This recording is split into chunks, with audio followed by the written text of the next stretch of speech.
Selamat malam Ibu Bapak, Saudara-saudara yang terkasih di dalam Kristus.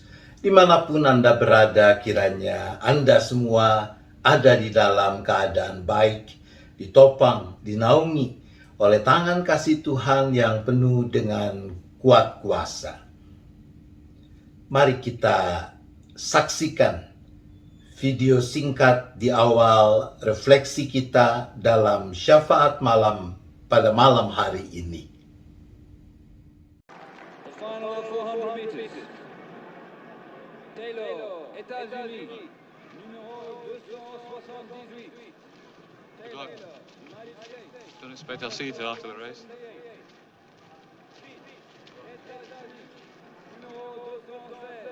What's the deal with this guy Little, Coach? He a problem? No problem. He's a flyer. He's had 2 races today already. He'll die. Just swing along, you guys, and wait. After 300 meters, rigor mortis sets in. You'll pull him in on a rope. Johnson, Canada, number 400. Good luck, Taylor. Watch out for Little. Coach says no problem. He's got something to prove, something personal. Something guys like Coach will never understand in a million years.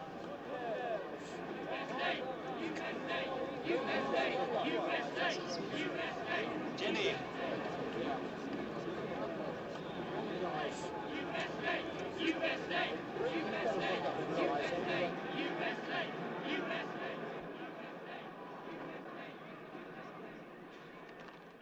It says in the old book, he that honors me, I will honor. Good luck, Jackson Shores.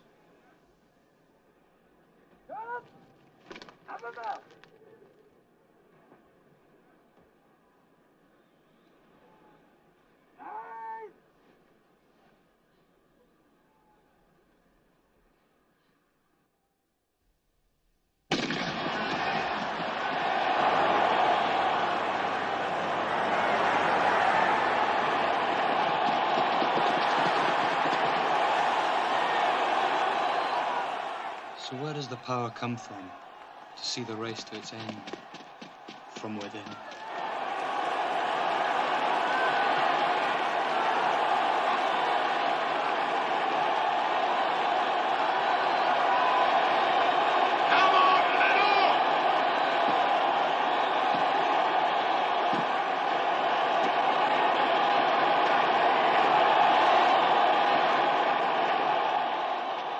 Jenny, I believe God made me for a purpose. But he also made me fast. And when I run, I feel his pleasure.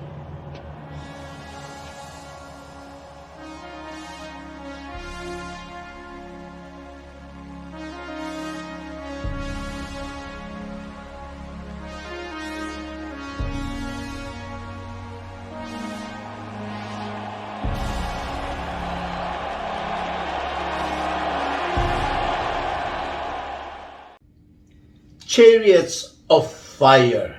Demikian video yang baru kita saksikan, atau itu adalah cuplikan dari film yang menjadi tema kita pada malam hari ini. Chariots of Fire.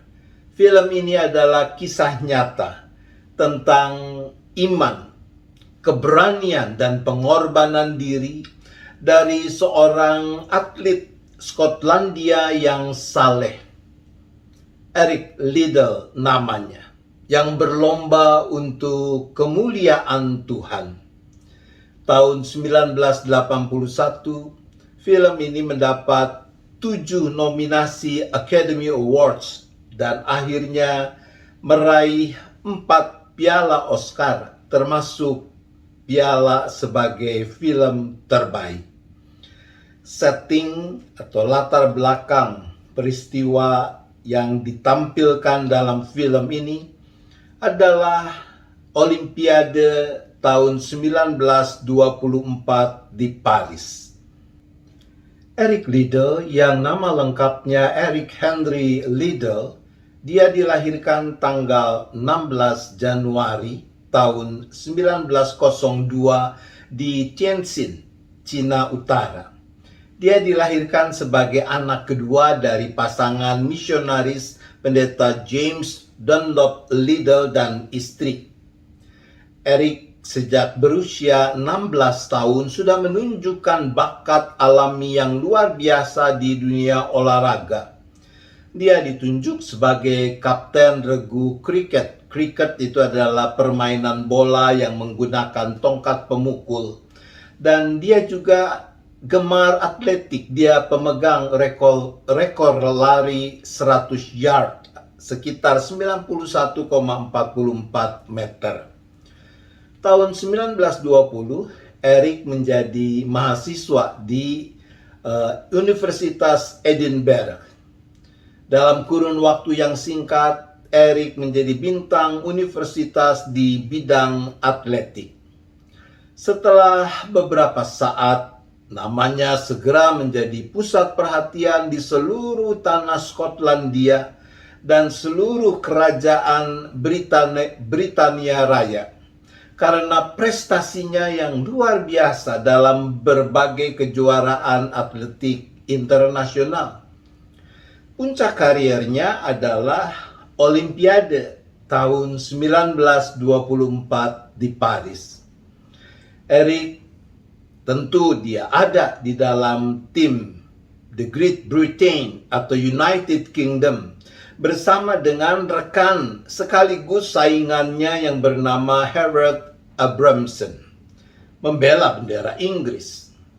Saat sedang berada di dalam kapal menuju Paris, Eric mendapat kabar bahwa lomba lari 100 meter, yaitu jarak favorit di mana ia dijagokan, akan diadakan pada hari Minggu.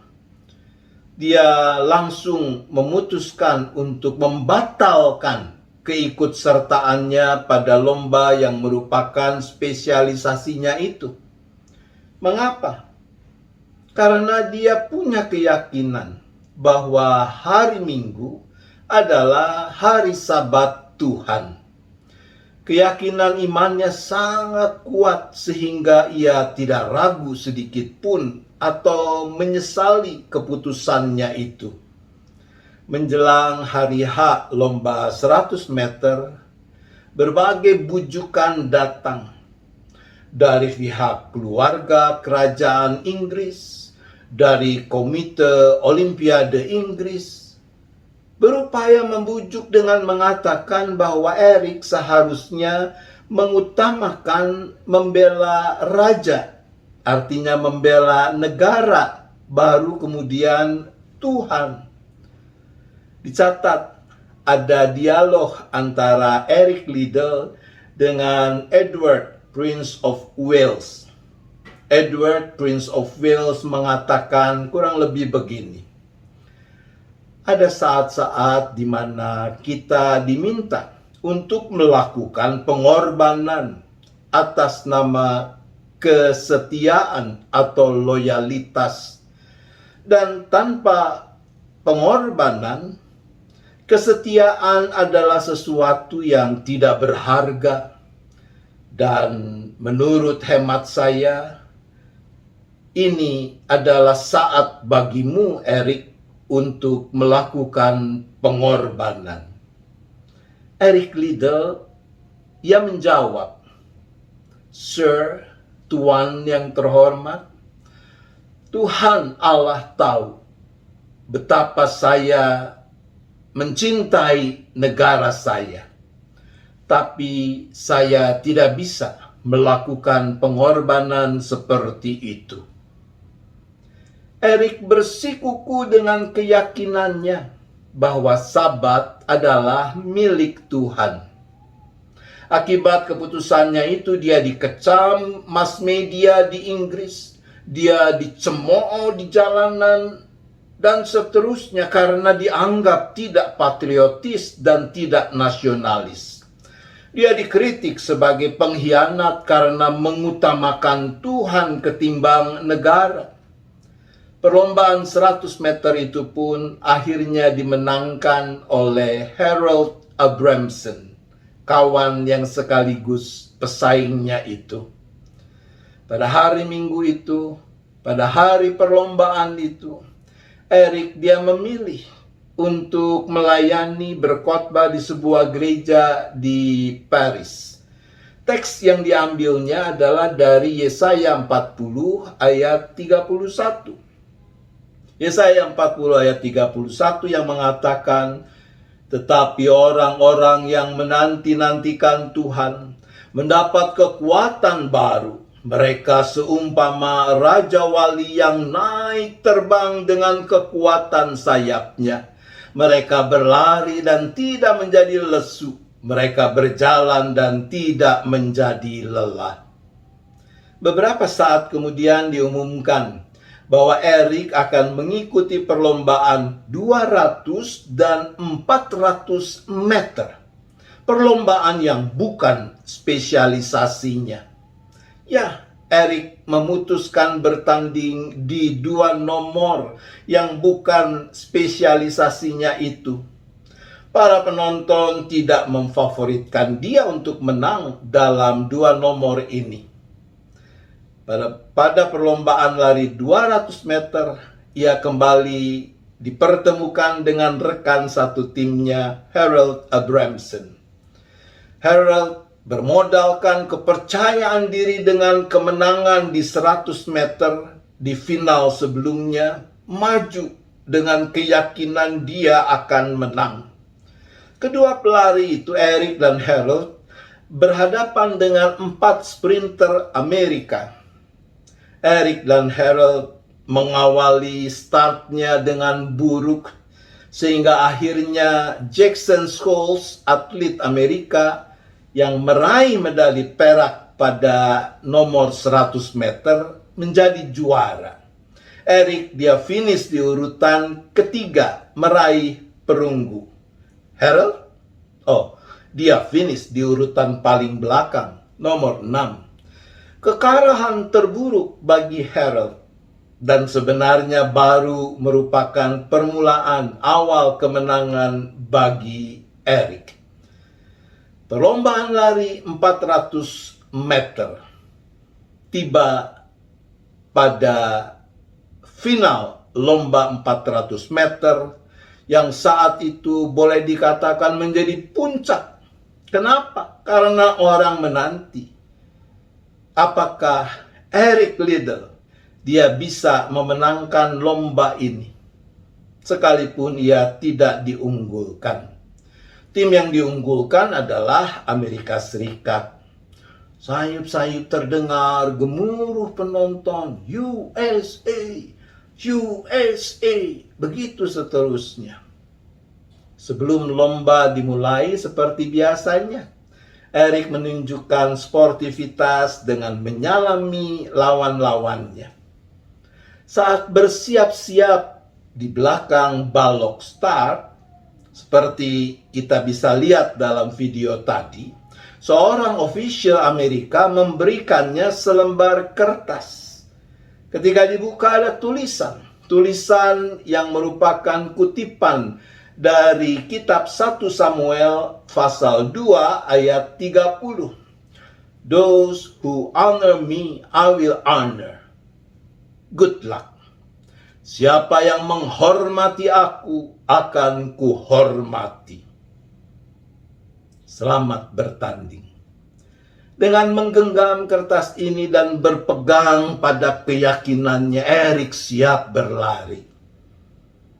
Kemudian Eric berkata, rahasia kesuksesan saya untuk memenangkan lari 400 meter itu adalah pada 200 meter pertama saya akan lari secepat yang saya bisa.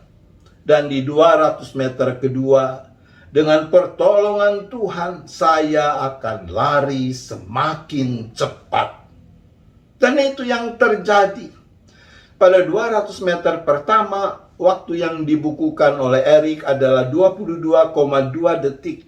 Waktu yang sangat luar biasa. Dan menempatkan dia sekitar 3 meter di depan temannya sesama pelari Inggris Guy Butler. Eric akhirnya menembus garis finish dan membukukan waktu 47,6 detik. Rekor Eropa dan rekor Olimpiade pada saat itu. Kemenangannya sangat tidak terduga. Ibu bapak saudara, Erik dia datang dan berlari di stadion bukan demi dirinya, bahkan juga bukan demi negaranya, tapi dia berlari untuk Tuhan. Banyak pelari yang berlari demi sepatu yang menjadi sponsornya atau demi ketenaran. Pelari lain berhenti untuk berfoto, untuk membungkus diri dalam kemuliaan diri sendiri. Tidak demikian dengan Erik. Kemenangan Erik adalah kemenangan untuk Tuhan dan bukan untuk dirinya. Erik Liddell bisa saja menikmati ketenaran dan kekayaan dengan mengejar sponsorship, tapi ia tetap setia pada panggilan dan tujuan utama hidupnya. Dia menggunakan ketenarannya itu untuk berbicara tentang Kristus, untuk memberitakan Injil Kristus. Selepas Olimpiade, dia masih mengikuti beberapa lomba dan mengukuhkan dirinya sebagai The Flying Scotsman. Setahun kemudian dia pergi melayani di Cina sampai akhir hidupnya. Ibu bapak saudara, Erik mengalami tekanan besar untuk mempertahankan keyakinannya. Tapi Gusti ora sare. Tuhan tidak tidur. Seperti firman-Nya, siapa yang menghormati aku akan kuhormati. Erik Liddell akhirnya menerima penghormatan atas keteguhan imannya itu.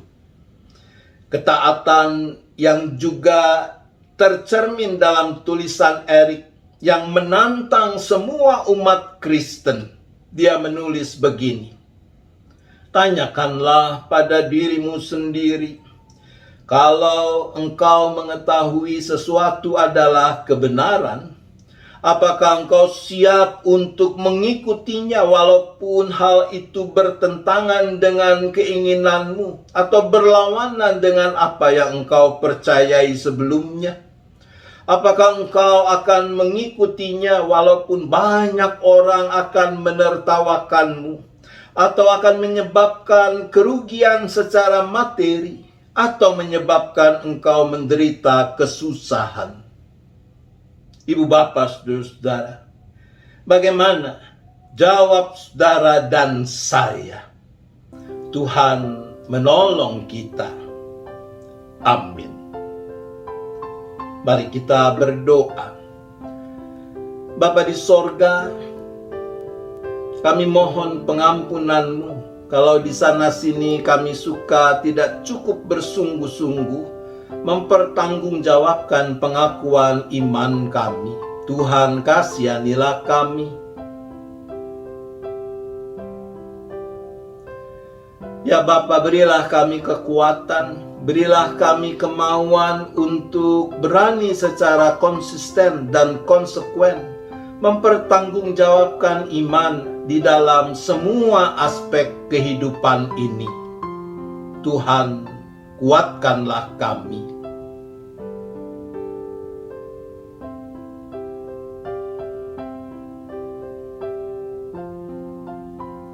Mari dengan kesungguhan kita bersama-sama berdoa bagi kehidupan umat manusia di muka bumi dengan segala pergumulan di masa pandemi yang masih belum juga usai ini.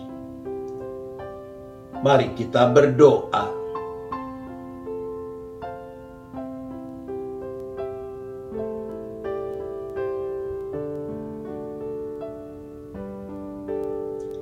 Mari kita berdoa bagi bangsa dan negara di mana kita menjadi bagiannya. Kita memohonkan pimpinan Tuhan bagi pemerintah di dalam upaya-upaya menanggulangi pandemi dengan berbagai dampaknya. Mari kita berdoa.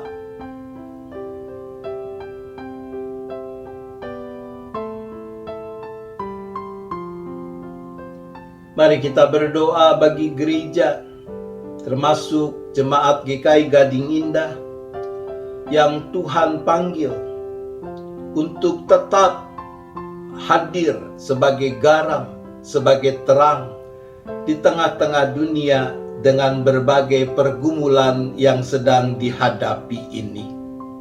Mari kita berdoa.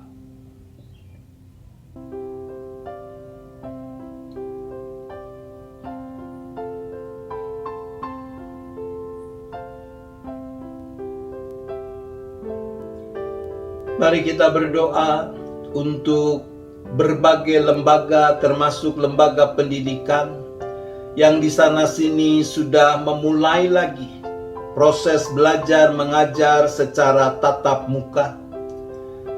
Kiranya Tuhan yang memberikan hikmat kepada para pemimpin lembaga-lembaga tersebut dalam menetapkan kebijakan yang paling dapat dipertanggungjawabkan, juga kepada para siswa dan para orang tua dalam mengambil keputusan.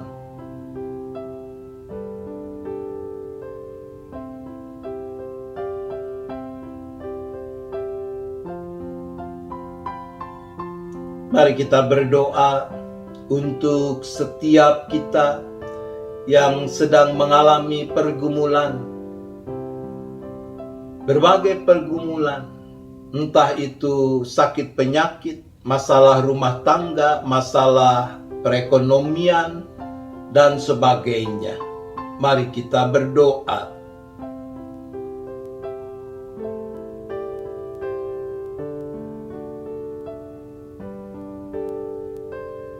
Bapa di sorga, di penghujung syafaat malam ini kami datang lagi.